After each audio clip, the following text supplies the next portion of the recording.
Halo semuanya, kali ini kita akan lanjutin materi Inter 2 kita, yaitu mengenai income tax. Nah, di sini ada soalnya. Sebelum kita ngerjain, kita akan baca soalnya terlebih dahulu. Jadi, saran saya juga nanti ketika kalian ujian, kalau kalian dapat soal income tax ini, jangan langsung dikerjain, tapi dianalisa dulu poin per poinnya, baru nanti disusun. Supaya nanti lebih meminimalkan kesalahan dan supaya lebih rapi aja sih pas nyusun laporannya gitu. Oke, kita baca dulu ya. Jadi sebenarnya gini, di sini kan ada transaksi-transaksi nih, perbedaan-perbedaan nih. Kita harus tentuin dari semua perbedaan-perbedaan ini, apakah perbedaan ini termasuk ke dalam permanent difference atau temporary difference, beda tetap atau beda waktu. Nah, kalau dia temporary, kita juga harus tentuin dia termasuk kategori deferred tax asset atau DTA atau termasuk kategori deferred tax liability atau DTL gitu. Oke, kita baca soalnya. Di sini ada PT Changki melaporkan laba sebelum pajak atau pre-tax financial income pada 31 Desember 2019 sebesar 1.945 juta. Perusahaan melakukan rekonsiliasi antara financial income dengan taxable income dan terdapat perbedaan sebagai berikut. Oke, ada 10 poin, kita baca per poin dari poin pertama. Yang pertama, perusahaan mendapatkan penghasilan atas sewa tanah dan bangunan sebesar 20 juta. Penghasilan atas sewa tanah dan bangunan ini termasuk ke dalam kategori PPh final. Nah, karena termasuk ke dalam kategori PPh final 4 ayat 2, maka dia harus dimasukkan ke dalam kategori permanen gitu. Ya, jadi kalian harus hafal sendiri nih mana yang masuk PPh final. Itu harusnya sudah kalian pelajari di mata kuliah pajak gitu. Oke, jadi yang pertama ada sewa tanah dan bangunan. Ini masuk ke dalam kategori permanen sebesar 20 juta. Maka kita akan masukkan di sini 20 juta. Yang kedua, pada tahun 2019, perusahaan membeli investasi seharga 210 juta. Harga pasar investasi tersebut pada tanggal 31 Desember 2019 adalah 250 juta. Sampai akhir tahun, investasi tersebut belum terjual. Nah, jadi kita ada investasi, nilai investasinya adalah 210 juta. Pas di akhir tahun nih, pas kita mau lihat nilai pasarnya, pas kita mau adjust, ternyata nilai pasarnya adalah 250 juta. Secara akuntansi, kita pasti mengakui adanya kenaikan nilai ini dari 210 ke 250. Kita pasti mengakui unrealized gain secara akuntansi. Unrealized gain sebesar kenaikannya adalah 40 juta. Tapi menurut pajak, gain boleh diakui kalau sudah terrealisasi. Terrealisasi itu kapan? Kalau sudah terjual. Sementara di sini investasinya belum terjual. Karena investasi belum terjual, maka berarti belum terrealisasi nih labanya. Karena labanya belum terrealisasi, maka tidak boleh kita akui.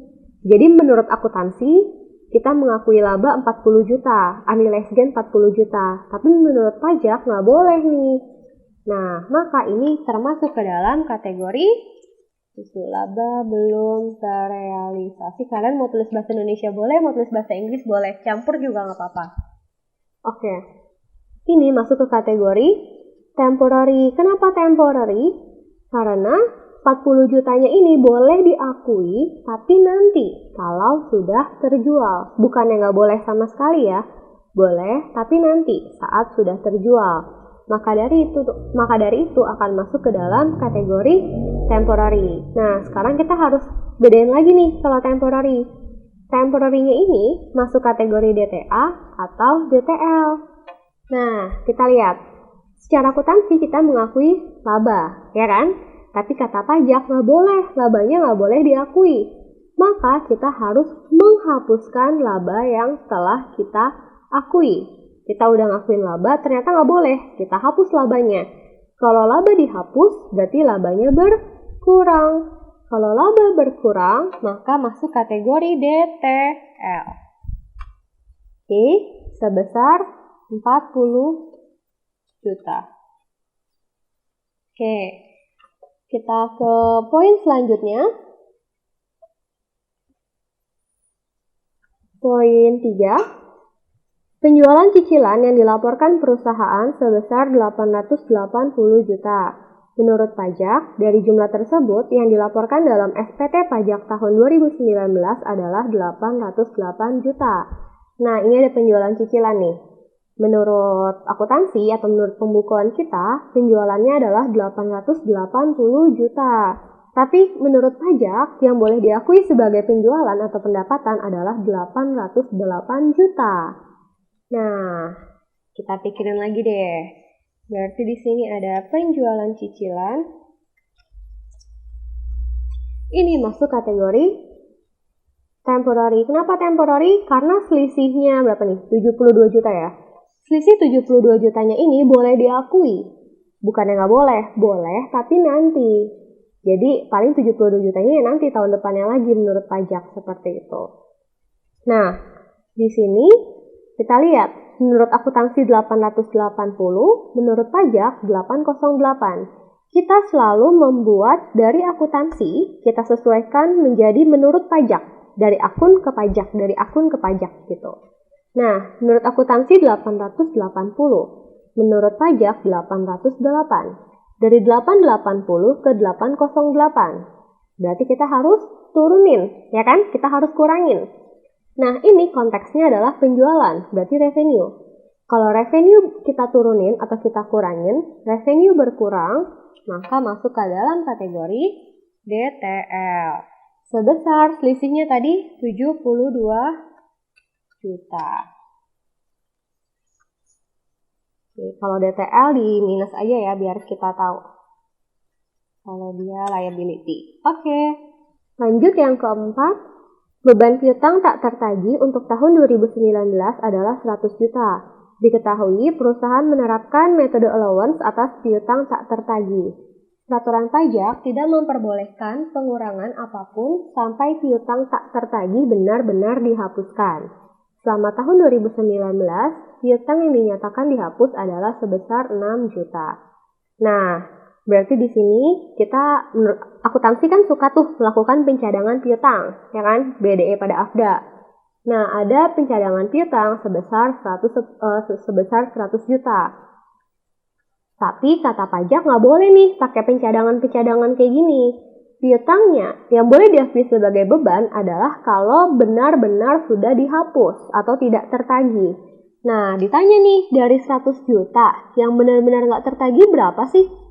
Yang benar-benar tidak tertagih adalah 6 juta. Berarti yang boleh diakui beban cuma si 6 juta ini. Gitu. Nah, di sini berarti penyisihan piutang. Nah, berarti ini masuk ke dalam kategori permanen atau temporary? Temporary ya. Kenapa temporary? Karena si 94 jutanya selisih nih dari 100 ke 6 juta. 94 jutanya ini boleh diakui, tapi nanti kalau sudah benar-benar dihapus atau tidak tertagih piutangnya. Jadi bukan yang nggak boleh, boleh tapi nanti kalau benar-benar dihapusin piutangnya. Maka dari itu dia akan masuk ke dalam kategori temporary. Nah, sekarang kita lihat nih, dia DTA atau DTL. Dari 100 juta menurut akuntansi, kita mau jadiin 6 juta menurut pajak. Dari 100 ke 6 berarti kita kurangin. Nah, ini konteksnya adalah beban. Kalau beban berkurang, maka masuk ke dalam kategori DTA sebesar selisihnya 100 kurang 6, 94 juta. Lanjut, poin 5. Beban penyusutan menurut pembukuan adalah 250 juta, sedangkan menurut perhitungan pajak adalah 255 juta. Nah, ini ada beban penyusutan. Menurut kita akuntansi, depresiasinya adalah 250 juta.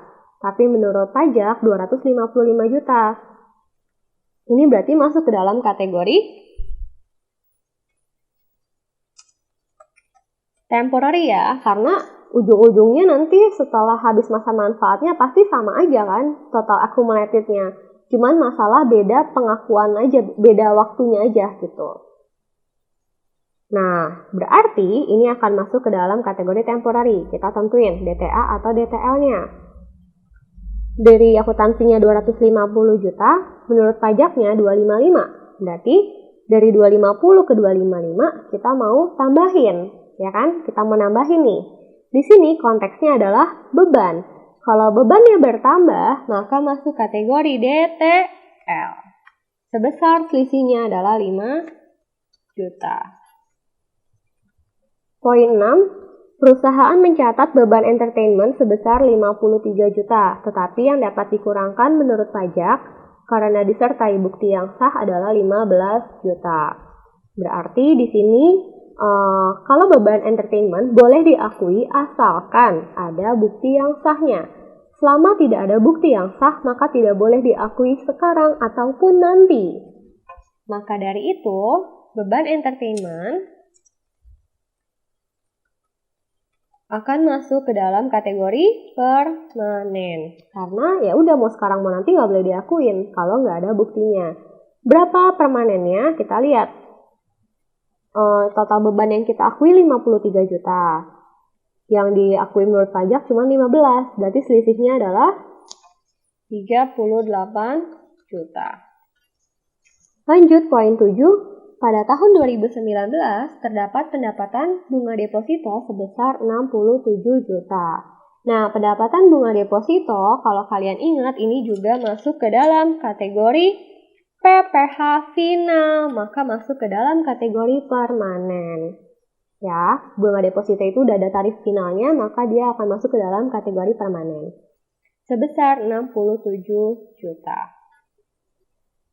Poin 8, ditetapkan oleh pengadilan bahwa perusahaan dikenakan denda atas kerusakan lingkungan sebesar 123 juta. Nah, kalau ada denda atas kerusakan lingkungan atau sanksi karena telat bayar pajak segala macam, itu kan salah si perusahaannya sendiri. Maka dari itu tidak boleh digunakan sebagai pengurang atau dibebankan ke dalam beban perusahaan gitu. Karena kalau dianggap sebagai beban, nanti kan net income-nya jadi berkurang. Kalau net income-nya berkurang, pajak yang disetor juga jadi berkurang gitu. Nah, itu nggak boleh. Jadi kalau ada denda atau sanksi apapun yang disebabkan oleh kelalaian perusahaan sendiri dan seharusnya bisa tidak terjadi, ya kan? Nah, seharusnya kan kalau dia menjaga dengan baik ya nggak ada kerusakan lingkungan gitu. Nah, jadi denda yang diakibatkan karena seperti itu akan masuk ke dalam kategori permanen. Denda kerusakan lingkungan sebesar 123 juta. Poin 9, perusahaan mencatat estimasi waranti sebesar 75 juta. Klaim yang terjadi atas waranti sampai dengan akhir tahun 2019 adalah 40 juta. Nah, ini sama nih, kalau kalian ingat di Inter 1 kita pernah belajar tentang waranti. Nah, di situ kan ada estimasi waranti. Kita perusahaan mengestimasi jaminannya adalah 75 juta. Tapi menurut pajak, kita nggak boleh bebanin sebesar yang estimasi. Pokoknya gini, pajak itu selalu pakai cash basis. Jadi kalau misalkan emang belum terjadi, ya nggak boleh diakuin beban. Seperti itu. Nah, dari 75 juta yang benar-benar sudah terjadi hanya 40 juta. Maka dari itu yang boleh diakui sebagai beban cuma 40 juta. Sisanya jangan, nanti lagi kalau benar-benar terjadi baru boleh diakui. Maka dari itu yang terakhir, beban jaminan atau waranti ini akan masuk ke dalam kategori temporary. Karena si 35 jutanya selisihnya boleh diakui, tapi nanti kalau sudah benar-benar terjadi. Nah, kita tinggal lihat nih, DTA atau DTL. Di sini berarti dari 75 juta, kita cuma boleh akuin 40 juta. Bebannya, ini kan beban nih berarti kan, bebannya mau kita turunin. Kalau bebannya turun atau bebannya berkurang, berarti masuk kategori DTA. sebesar selisihnya adalah 35 juta. Oke. Nah, yang ke-10 tarif pajak penghasilan adalah 25%. Kalau udah, kita diminta menghitung taxable income, membuat jurnal yang diperlukan, dan menyusun laporan laba rugi parsial. Nah, setelah kalian klasifikasi, baru kita susun laporan atau rekonsiliasi untuk menghitung berapa taxable income-nya. Oke, sekarang kita mulai rekonsiliasinya. Kita buat rekonsiliasi untuk menghitung berapa taxable income-nya. Rekonsiliasi dimulai dengan pre-tax financial income atau laba sebelum pajak. Jadi kita mau lihat nih, menurut kita laba sebelum pajak kita adalah segini loh, tapi menurut pajak berapa gitu. Kita mau cari berapa sih laba sebelum pajaknya laba sebelum pajaknya perusahaan menurut pajak gitu. Nah, ini kalau pre-tax financial income berarti menurut si perusahaan. Menurut perusahaan, laba sebelum pajaknya adalah 1945. Nah, kita mesti cari menurut pajak berapa taxable income-nya atau laba sebelum pajaknya. Berarti kita harus rekonsiliasi. Rekonsiliasi adalah dengan memasukkan perbedaan-perbedaan ini nih, yang menurut pajak boleh, menurut akuntansi nggak boleh, atau sebaliknya. Nah, kayak gitu. Oke, nah setelah masukin pre-tax financial income, kita mulai dari permanent difference. Nah, permanent difference, kita lihat nih, mana aja masuk permanen, kita masukin semuanya di sini. Kita mulai dari poin pertama. Poin pertama ada sewa tanah dan bangunan. Kita masukin di sini sewa tanah dan bangunan.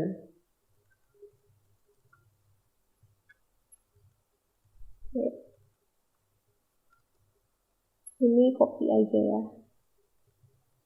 Oke, sewa tanah dan bangunan sebesar 20 juta. Kita masukin di sini sebesar 20 juta. Jadi kalau kalian udah tentuin, ini tinggal masukin aja sebenarnya. Nah, yang perlu kita lihat adalah ini harus ditambah atau dikurang. Sewa tanah dan bangunan ini konteksnya adalah penghasilan. Tadinya kita anggap sebagai penghasilan, tapi menurut pajak nggak boleh karena udah kena PPh final. Maka dari itu harus kita keluarkan dari penghasilan kita. Yang tadinya kita anggap kita dapat uang, ternyata nggak boleh dianggap dapat duit. Maka harus kita keluarkan. Bagaimana cara keluarkannya? Dengan mengurangi. Jadi kalau misalkan ini tadinya kita anggap sebagai penghasilan, cara menghapusnya adalah dengan mengurangi.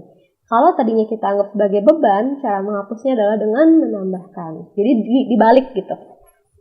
Oke, selanjutnya permanennya udah satu yang udah kita tandain ya biar kita nggak skip.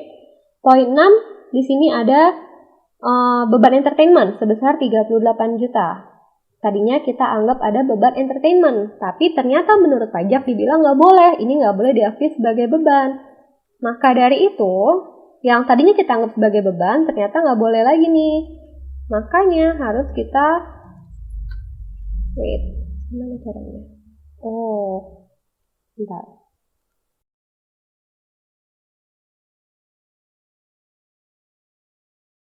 Makanya harus kita tambahin. Tadinya kan beban entertainment itu kita kurangin, ya kan? Kita anggap sebagai beban, kita kurangin nih.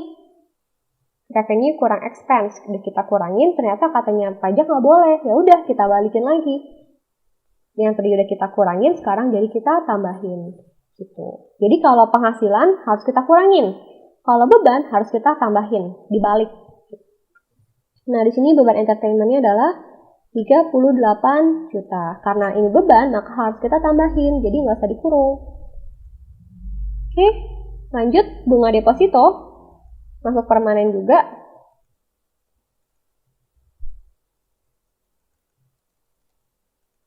Nah, bunga deposito masuk permanen di sini karena ini kita anggap sebagai penghasilan, tadinya dianggap sebagai penghasilan, ternyata nggak boleh.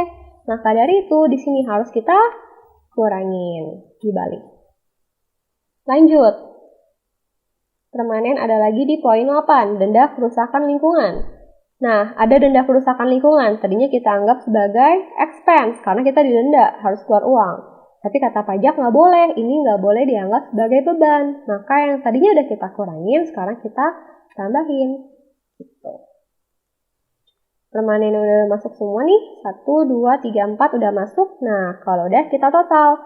Berapa sih total permanennya? Nah, total permanennya 74 juta. Plus ya, karena nih nggak ada kurungnya. Oke, kalau udah, kita tambahin yang temporary. Temporary difference. Nah, temporary ini kita masukin nih. Ini terserah kalian urut nomor boleh, mau kalian tulis DTA dulu baru DTL boleh, atau DTL dulu baru DTA juga nggak apa-apa. Kita urut aja lah ya, biar nggak bingung. Jadi poin 2, kan tadi 1 udah. Poin 2, laba belum terrealisasi.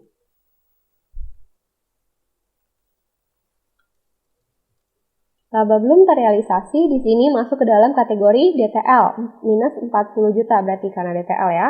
Kita langsung masukin 40 juta. Ini udah masuk. Lanjut, penjualan cicilan.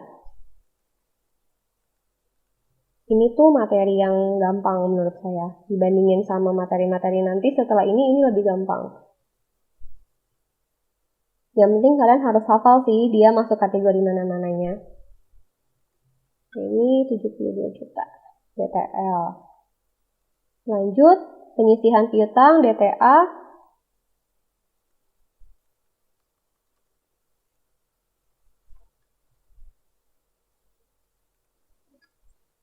Lanjut, beban penyusutan.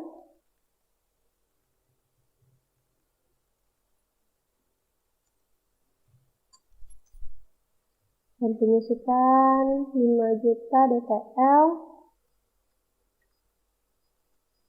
Terakhir poin 9 ya. Beban jaminan.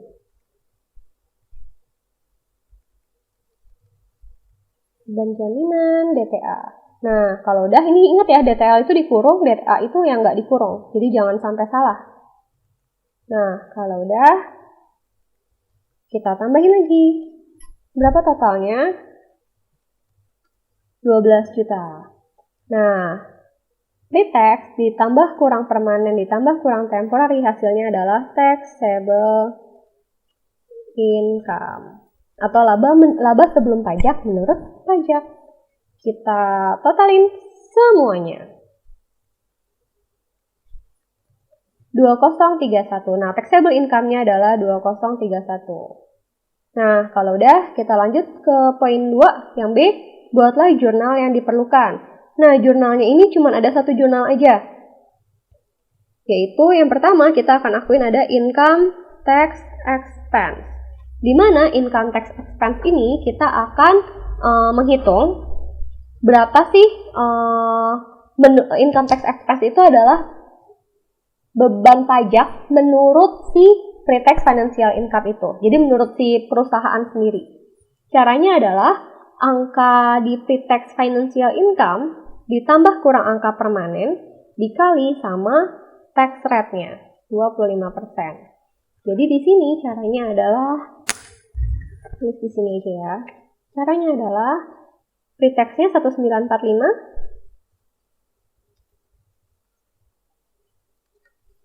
karena permanennya positif, maka ditambah 74 juta dikali sama pajaknya 25%.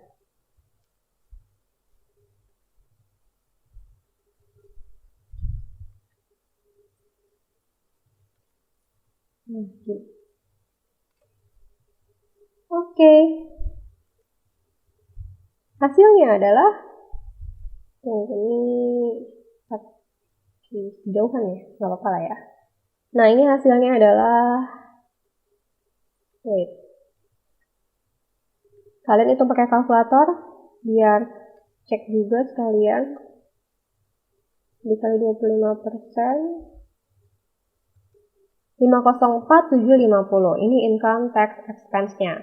Nah, tapi yang kita akui sebagai liability atau payable adalah menurut pajak. Maka di sini ada income tax payable. Kan kalau jurnalnya pembayaran pajak kan beban pajak kan income tax expense pada income tax payable kan. Nah, expense ini yang menurut perusahaan, payable ini yang menurut pajaknya. Karena bagaimanapun kita tetap harus bayar pajak sesuai perhitungan menurut pajak. Seperti itu. Maka caranya adalah taxable income 2031 dikali sama 25%.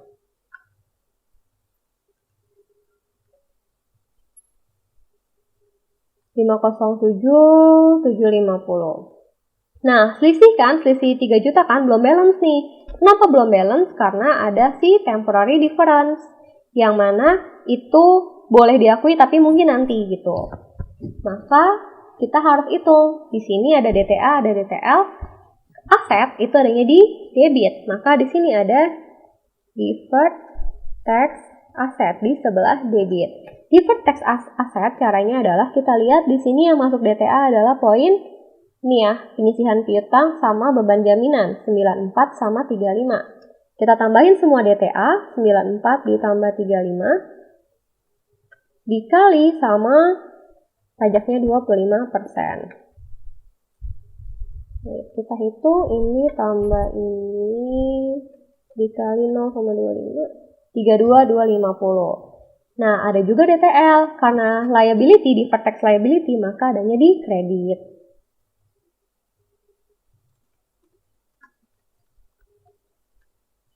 Sebesar. Kita tambahin semua DTL-nya. Caranya tulis dulu ya. Caranya sama nih, kita tambahin semua DTL. DTL-nya ada ini 40 juta ditambah 72 juta, 40, 72 sama 5.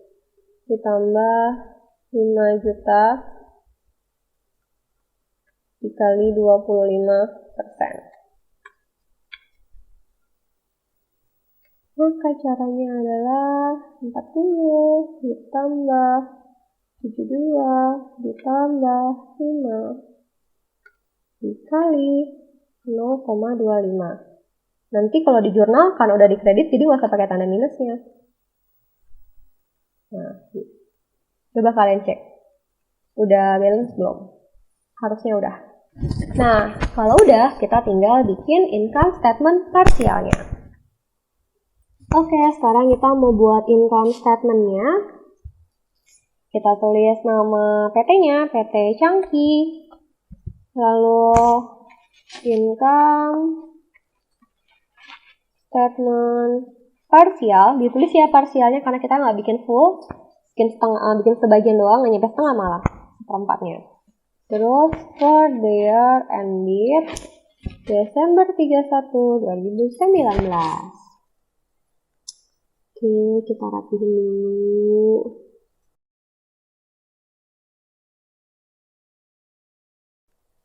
Nah, kita mulai dari pre-tax financial income atau laba sebelum pajak. Nah, laba sebelum pajaknya kita masukin angka yang 1945 ini. Pre-taxnya 1945, lalu pre-tax financial income laba sebelum pajak akan dikurangin sama pajaknya dong. Nah, income tax expense-nya. Nah, income tax expense-nya kita lihat. Menurut kita menurut pajak itu adalah si 507750 ini. Jadi gini, nanti kita akan lihat dari dua sisi pajak sama sisi perusahaannya kan. Menurut pajak iya kita akan bayarnya si 507750 ini, tapi kan yang dibayar sama yang dianggap sebagai beban bisa aja jumlahnya beda. Nah, di sini yang dibayarin sama perusahaan ke pajaknya adalah 507.750. Tapi menurut perusahaan dia tetap berpegang nih. Pokoknya yang saya anggap beban adalah si 504 ini gitu. Maka dari itu nanti kita akan tambah atau kurangin sama deferred-nya. Nah, deferred-nya ini kita lihat DTA sama DTL-nya. DTA sama DTL lebih besar DTA kan? Nah, kalau lebih besar dari DTA, nah kita lihat DTA kurang DTL, 32.250 dikurang 29.250 berapa? Ini kurang ini 3 juta ya. Nah, kalau asetnya lebih besar, berarti kita punya aset kita punya aset nih, aset pajak tangguhan, di mana nanti kalau kita punya aset berarti akan menguntungkan di masa yang akan datang dong. Namanya aset menguntungkan di masa yang akan datang. Berarti nanti di masa yang akan datang, pajak yang akan kita bayarkan bisa aja lebih rendah seperti itu. Nah, karena ini istilahnya adalah tabungan pajak, ya kan? Karena ini istilahnya adalah tabungan pajak, maka kalau deferred tax asetnya lebih besar daripada deferred tax liability, maka nanti ini akan dikurang.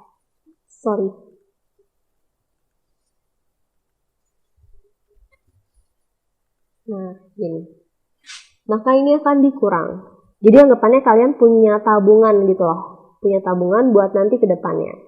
Nah, ini current dikurang sama si deferred, hasilnya adalah 504750. 504750 ini harus sama dengan angka income tax expense-nya di sini. Ya, jadi ini sama ini harus sama. Oke, pre-tax financial income dikurangin income tax expense dapat namanya net income. Tunggu, ini harusnya di minus ya biar kalian nggak salah.